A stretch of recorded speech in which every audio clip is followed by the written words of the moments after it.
وہ کہنے لگے کہ تم تو شکل سے کسی آفس کے مینیجر لگتے ہو، تمہارے پاس کام نہیں ہے؟ میں نے کہا کہ نہیں۔ تھوڑی دیر بعد وہ لڑکی بھی وہیں آ گئی، مجھے دیکھ کر بہت خوش ہوئی۔ کہنے لگی ڈیڈی ان کو کوئی کام دلا دینا، دیکھیں ان کو کام کی ضرورت ہے۔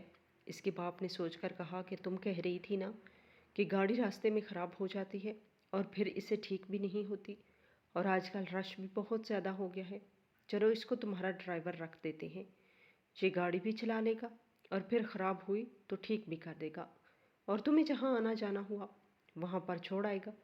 اس نے کہا کہ ہاں ٹھیک ہے، وہ خوش ہو گئی۔ میں نے کہا کہ ایک اور مسئلہ ہے سیٹھ جی۔ کہنے لگے کہ اب میں نے کہا میرے پاس رہنے کے لیے جگہ نہیں ہے۔ انہوں نے کہا کوئی بات نہیں، آپ کوارٹر میں رہ لینا، تمہارا کھانا پینا کپڑے سب ہماری طرف سے۔ میں بڑا خوش ہو گیا کیونکہ مجھے اسی لڑکی کا ڈرائیور رکھ لیا گیا تھا، اور سچ یہ ہے کہ مجھ سے زیادہ وہ خوش تھی۔ اس کے چہرے پر ایک عجیب سی روشنی آ گئی تھی، وہ بار بار مجھے ترچھی نگاہوں سے دیکھتی تھی، جیسے کچھ کہنا چاہتی ہو مگر کہہ نہ پا رہی ہو، اور میں اس وقت یہ بالکل نہیں سمجھ سکا کہ وہ کیا چاہ رہی ہے، یا اس کی آنکھوں میں وہ عجیب سی نرمی کیوں اتر آئی ہے۔ خیر اب میں اس کا ڈرائیور تھا، میرے لیے یہ کسی نعمت سے کم نہیں تھا۔ میرے پاس رہنے کے لیے کمرہ تھا جو صاف ستھرا تھا، اور اس بڑے سے گھر میں کھانا بھی بہت اچھا ملتا تھا، ایسا کھانا جو میں نے اپنی زندگی میں کبھی سوچا بھی نہیں تھا، اور پیسے بھی مجھے مہینے کے 40,000 مل رہے تھے، جو میرے لیے کسی خزانے سے کم نہ تھے۔ وہ لڑکی روز کہیں نہیں جاتی تھی، زیادہ تر گھر میں ہی رہتی تھی، مگر کبھی کبھی اس کا باہر جانا ہو جاتا تھا، اور انہی دنوں میں وہ راستے میں مجھ سے باتیں کرنے لگی۔ پہلے عام باتیں ہوتی تھی، پھر آہستہ آہستہ وہ اپنی زندگی کی قصے سنانے لگی۔ وہ اپنی ماں کا ذکر کرتی تھی جو بہت پہلے اس دنیا سے جا چکی تھی۔ وہ کہتی تھی اس گھر میں سب کچھ ہے مگر سکون نہیں ہے۔ وہ کبھی ہنس دیتی اور کبھی خاموش ہو جاتی، اور میں بس سنتا رہتا تھا۔ اس دوران اس کی اور میری ایک عجیب سی دوستی ہو گئی، ایسی دوستی جس میں لفظ کم اور احساس زیادہ تھے۔ میں نے محسوس کیا کہ وہ مجھ پہ بھروسہ کرنے لگی ہے۔ ایک دن اچانک اس نے مجھ سے پوچھا کہ تم اکیلے کیوں ہو؟ میں نے کہا میرے ماں باپ اس دنیا میں نہیں رہے۔ تو وہ کچھ دیر خاموش رہی، اس خاموشی میں بھی بہت کچھ تھا۔ اگلے دن اس کے باپ نے مجھے اپنے کمرے میں بلایا۔ وہ ایک بار روب آدمی تھا، مگر اس دن ان کی آواز میں نرمی تھی۔ انہوں نے مجھ سے پوچھا کہ تمہارا باپ کون تھا اور تمہاری کاسٹ کیا ہے؟ میں نے سچ سچ سب بتا دیا۔ وہ غور سے سنتے رہے، پھر بولے تم تو اچھے خاندان سے ہو، پھر یہ کام کیوں کرتی ہو؟ تو میں نے کہا جی میں اکیلا رہ گیا ہوں اور میرے پاس کوئی سہارا نہیں تھا، اسی لیے یہ کام کر رہا ہوں۔ انہوں نے سر ہلایا جیسے وہ سمجھ گئے ہوں گے۔ اس کے دن تیزی سے گزرنے لگے۔ میں اس زندگی کا عادی ہو چکا تھا، مجھے لگنے لگا تھا کہ شاید یہی میری منزل ہے، مگر قسمت نے ابھی اور کھیل دکھانے تھے۔ ایک دن دوپہر کے وقت اچانک شور مچ گیا۔ میں نے دیکھا اس کے باپ کی طبیعت بہت خراب ہو گئی ہے۔ میں نے گھبرا کر روتی ہوئی میری طرف دوڑی اور بس اتنا کہا کہ بابا کو فوراً اسپتال لے کے چلنا ہے۔ اس کی آنکھوں میں خوف تھا، اس کے ہاتھ کانپ رہے تھے۔ میں نے فوراً گاڑی نکالی اور پوری رفتار سے اسپتال کی طرف روانہ ہو گیا۔ راستے میں وہ مسلسل دعا کر رہی تھی اور بار بار اپنے بابا کا نام لے رہی تھی۔ اسپتال پہنچتے ہی ڈاکٹروں نے انہیں اندر لے لیا۔ ہم باہر بیٹھے انتظار کر رہے تھے۔ وہ میرے بازو کو مضبوطی سے پکڑے بیٹھی تھی، جیسے میں ہی اس کا آخری سہارا ہوں۔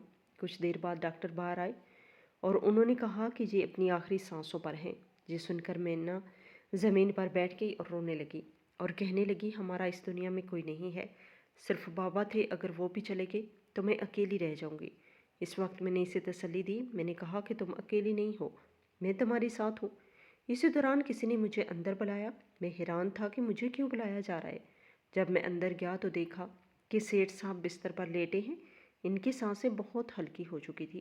انہوں نے مجھے قریب بلایا اور کمزور آواز میں بولا کہ میری بیٹی اکیلی ہو جائے گی، میں اس دنیا میں اسے تنہا چھوڑ کر نہیں جانا چاہتا، تم مجھے اچھے انسان لگتے ہو، اور وہ خود بھی کہہ چکی ہے کہ وہ تمہیں پسند کرتی ہے، تم اس کا ہاتھ تھام لو، اس سے شادی کر لو تاکہ میں سکون سے اس دنیا سے جا سکوں، وعدہ کرو کہ تم اس کا خیال رکھو گے۔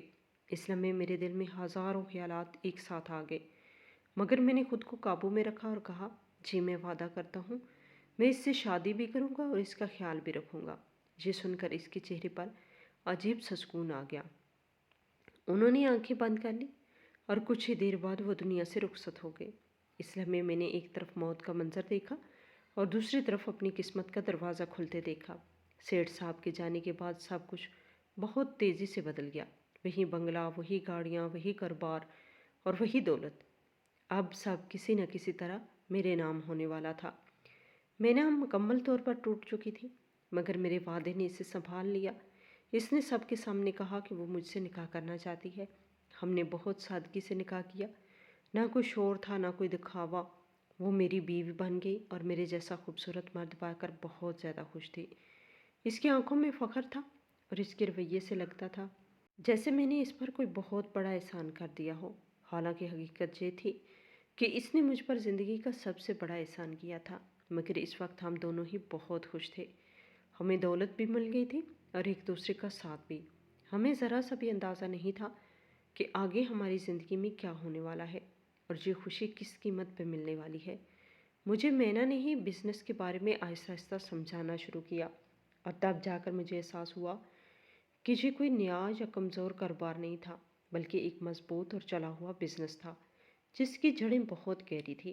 اس کو کسی ایسے آدمی کی ضرورت نہیں تھی جو صبح سے رات تک دوڑ دھوپ کرے، بلکہ بس ایک ایسے شخص کی ضرورت تھی جو سب لوگوں کے اوپر حکم چلا سکے، فیصلے کر سکے، فائلوں پر دستخط کر سکے اور اعتماد کے ساتھ کرسی پر بیٹھ سکے۔ اور وہ شخص اب میں بن چکا تھا۔ شروع میں مجھے دفتر کا ماحول عجیب لگتا تھا۔ اتنے سارے لوگ احترام سے کھڑے ہو جاتے تھے، مجھے سلام کرتے تھے، میری ایک ایک بات کو غور سے سنتے تھے۔ حالانکہ کچھ عرصے پہلے تک میں خود دوسروں کے احسان پہ جیتا تھا، مگر میں کوئی ان پڑھ آدمی نہیں تھا، اسی لیے دھیرے دھیرے مجھے بھی چیزوں کی سمجھ آنے لگی۔ میں نے حساب کتاب سیکھا، لوگوں کے چہروں سے نیت پہچاننا سیکھا، اور یہ بھی جان لیا کہ کہاں نرم ہونا ہے اور کہاں سخت۔ میں نہ ہر قدم پر میرے ساتھ تھی۔ وہ مجھے بتاتی تھی کہ اس کے بابا کس طرح فیصلہ کیا کرتے تھے، کون سا آدمی وفادار ہے اور کون صرف فائدہ دیکھتا ہے۔ اس کی باتوں میں تجربہ تھا اور میں خاموشی سے سب سیکھ رہا تھا۔ اسی دوران ایک دن اس نے مجھے بتایا کہ وہ ماں بننے والی ہے۔ یہ سن کر میرے دل میں ایسی خوشی ہوئی جس کو میں لفظوں میں بیان نہیں کر سکتا۔ میں نے پہلی بار محسوس کیا کہ میری زندگی واقعی مکمل ہونے جا رہی ہے۔ گھر کا ماحول بدل گیا تھا۔ مینا کے چہرے پر ایک الگ ہی چمک آ گئی تھی۔ وہ بچوں کے کپڑے دیکھتی، نام سوچتی اور مستقبل کے خواب بنتی تھی، اور میں اسے خاموشی سے دیکھتا رہتا تھا۔ پھر وہ دن آ گیا جب ہمارے گھر میں پہلے بیٹے کی پیدائش ہوئی۔ جب میں نے اس بچے کو دیکھا تو مجھے یوں لگا جیسے میں خود کو دیکھ رہا ہوں۔ وہ بالکل مجھ پہ کیا تھا، اس کا چہرہ، اس کی آنکھیں، سب کچھ میرا عکس تھا۔ اسے گود میں لیتے ہوئے میرے ہاتھ کانپ رہے تھے۔ اس دن مجھے احساس ہوا کہ دولت سے زیادہ قیمتی چیز اولاد ہوتی ہے۔ اس کے بعد زندگی ایک نئے انداز میں آگے بڑھنے لگی۔ میں نہ اب جو ایک ماں بن چکی تھی، وہ ہر وقت بچے کے ساتھ رہتی۔ اس کی نیند، اس کی خوراک، اس کی ہنسی، سب کچھ اس کے گرد گھومنے لگا۔ میں بھی دفتر سے جلدی واپس آنے لگا تھا تاکہ اپنے بیٹے کے ساتھ وقت گزار سکوں۔ انہی دنوں میں نے مینا کی ایک عادت کو اور قریب سے دیکھا۔ وہ دل کی بہت کھلی ہوئی تھی۔ اسے صدقہ خیرات کرنے کا بہت شوق تھا۔ کوئی مانگنے والا خالی نہیں جاتا تھا۔ میں کبھی کبھی اسے سمجھاتا بھی تھا، مگر وہ بس مسکرا دیتی تھی۔ وقت یوں ہی گزرتا گیا اور 2 سال بعد ہمارے گھر دوسرے بیٹے کی پیدائش ہوئی۔ اس بار خوشی پہلے سے بھی زیادہ تھی۔ 2 بیٹوں کا باپ بن کر میرے اندر ایک نئی توانائی آ گئی تھی۔ میں خود کو زیادہ مضبوط، زیادہ پر اعتماد محسوس کرنے لگا تھا۔ گھر میں بچوں کی آوازیں گونجنے لگی۔ ان کے کھیلنے کی آوازیں، ان کی ہنسی ہمارے دنوں کو روشن کر دیتی تھی۔ مینا بھی بہت خوش تھی۔ وہ اکثر کہتی تھی کہ اس کا گھر اب مکمل ہو رہا ہے۔ ہم نے بہت سی خوشیاں اکٹھی دیکھی۔ بچوں کے پہلے قدم، پہلی آوازیں، پہلی ضد، سب کچھ ہمارے لیے خاص تھا۔ کبھی کبھی ہمارے درمیان چھوٹے موٹے جھگڑے بھی ہو جاتے تھے، مگر وہ زیادہ دیر نہیں چلتے تھے، کیونکہ مینا مجھ سے بے حد محبت کرتی تھی اور وہ میری دیوانی تھی، اور اب مجھے بھی وہ واقعی اچھی لگنے لگی تھی۔ آخر وہ میری بیوی تھی، میرے بچوں کی ماں تھی۔ وقت گزرتا رہا اور پھر ایک دن ہمارے گھر تیسرے بیٹے کی پیدائش ہوئی۔ وہ دن ہماری زندگی کا سب سے خوش دن تھا۔ میں 3 بیٹوں کا باپ بن چکا تھا، 3 خوبصورت مضبوط بچوں کا باپ۔ اس لمحے مجھے لگا کہ میں نے زندگی میں سب کچھ حاصل کر لیا ہے۔ میرے پاس دولت تھی، عزت تھی، ایک وفادار بیوی تھی اور 3 شیر جیسے بیٹے تھے۔ میں دل ہی دل میں خود کو دنیا کا سب سے خوش نصیب انسان سمجھنے لگا تھا۔ میں مینا کے صدقے خیرات اور لوگوں کی مدد کرنے کے معاملے میں اب آہستہ آہستہ تنگ ہونے لگا تھا۔ میرے دل میں ایک چبھن سی پیدا ہو گئی تھی۔ مجھے ایسا محسوس ہونے لگا تھا کہ میں دن رات کاروبار سنبھال رہا ہوں، فیصلے کر رہا ہوں، ذمہ داریاں اٹھا رہا ہوں، اور وہ بنا سوچے سمجھے پیسہ لوٹا رہی ہے۔ ایک دن یہ بات میرے دل میں نہیں رہی اور میں نے اسے صاف صاف کہہ دیا کہ اپنا ہاتھ ذرا ہلکا رکھا کرو، ہر کسی پر اتنا خرچ کرنے کی کیا ضرورت ہے۔ وہ پہلے تو خاموش رہی، پھر اس نے کہا کہ اگر ہم ہی ایسے لوگوں کی مدد نہیں کریں گے تو کون کرے گا؟ میں نے غصے میں کہا، دیکھو میں محنت سے پیسے کماتا ہوں اور تم اس طرح اٹھا اٹھا کر لوگوں کو دیتی رہتی ہو، کیا ضرورت تھی 2 لڑکیوں کی شادی کی ذمہ داری لینے کی؟ کیا تمہیں پتہ ہے شادی کا مطلب کیا ہوتا ہے؟ ابھی ہمارے اپنے 3 بچوں کی بھی شادیاں کرنی ہیں، مستقبل کا بھی سوچنا ہوتا ہے۔ اس نے بڑے اطمینان سے کہا کہ بہت پیسے ہیں ہمارے پاس۔ یہ سن کر میرے اندر کا غصہ اور بڑھ گیا اور میں نے وہ بات کہہ دی جو شاید مجھے نہیں کہنی چاہیے تھی۔ میں نے کہا کہ یہ میرا پیسہ ہے، میں جانوں کہاں خرچ کرنا ہے۔ جیسے ہی یہ لفظ میرے منہ سے نکلا، اس کا چہرہ بدل گیا۔ اس نے سیدھا میری آنکھوں میں دیکھ کر کہا کہ تمہارا پیسہ کیسے ہو گیا؟ یہ میرے باپ کا کمایا ہوا پیسہ ہے، پیسے سے پیسہ کمایا جاتا ہے، تم صرف اسے سنبھال رہے ہو۔ یہ سب کچھ میرے باپ کی محنت ہے اور میں خرچ کرنے سے پہلے تم سے نہیں پوچھوں گی۔ اس کی یہ بات میرے دل میں تیر کی طرح لگی۔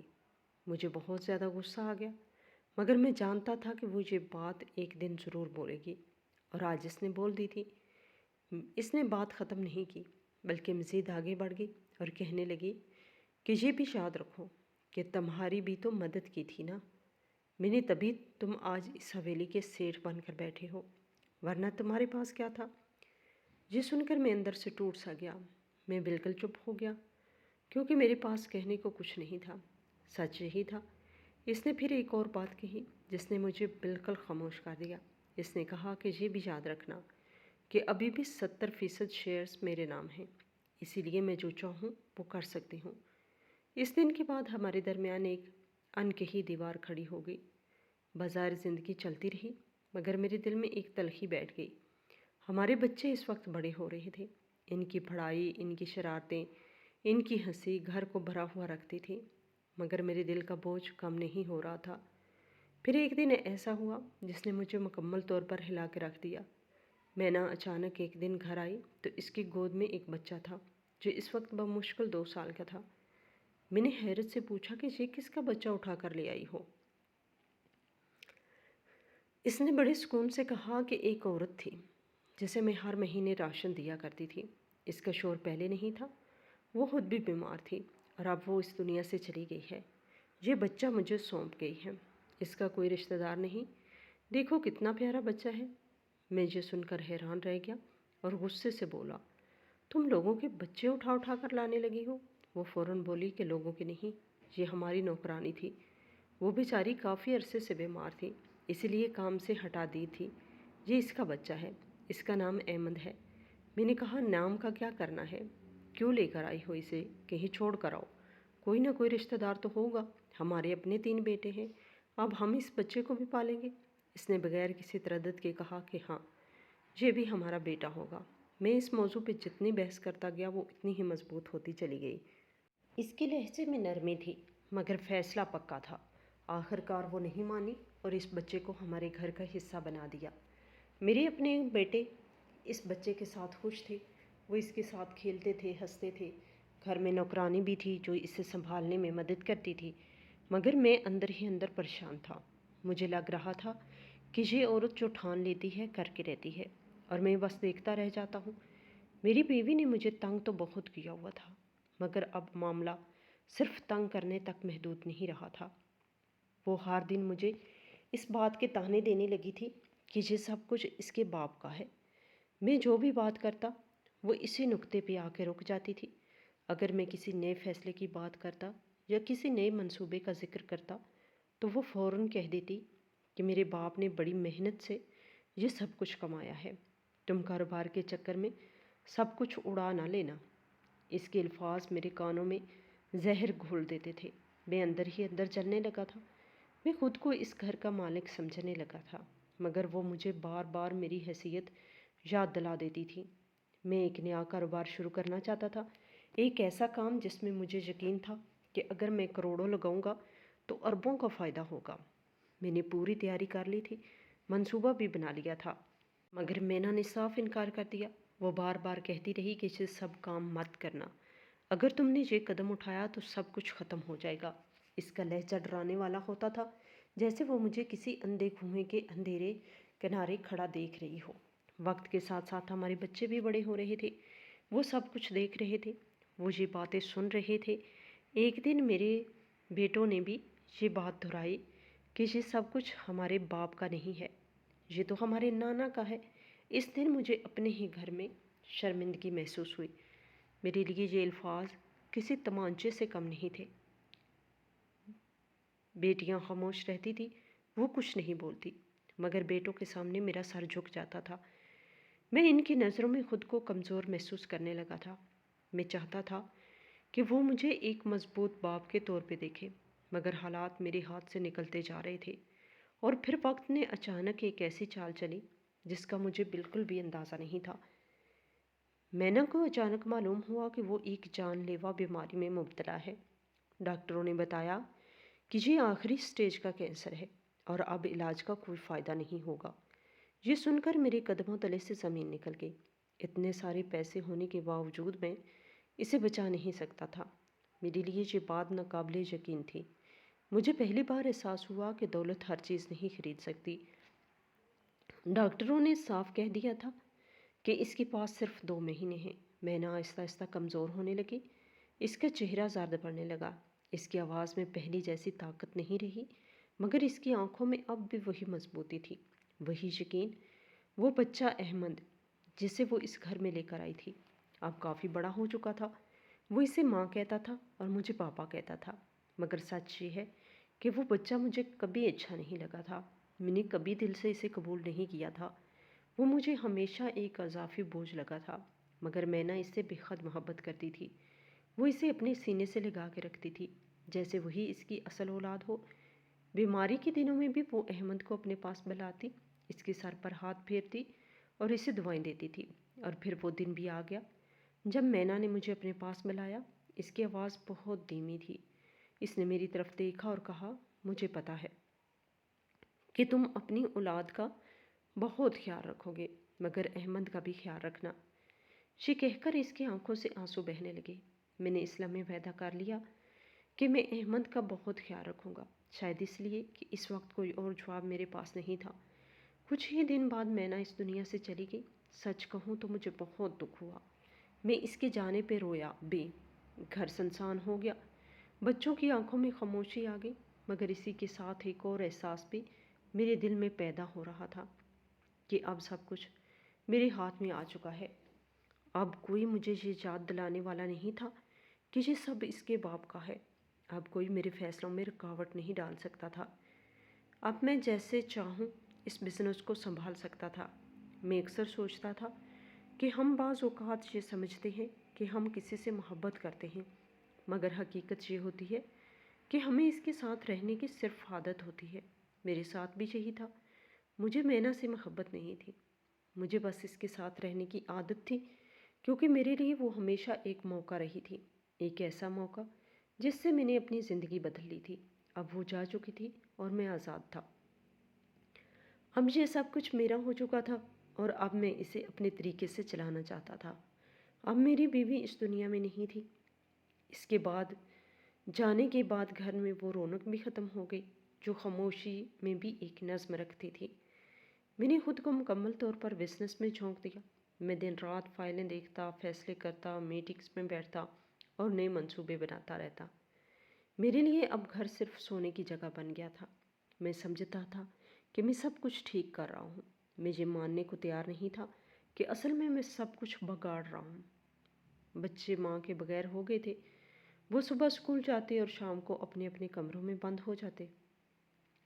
کوئی پوچھنے والا نہیں تھا، کوئی سمجھانے والا نہیں تھا۔ میں پیسے کو سب کچھ سمجھ بیٹھا تھا۔ مجھے لگتا تھا کہ اگر میں انہیں ہر آسائش دے رہا ہوں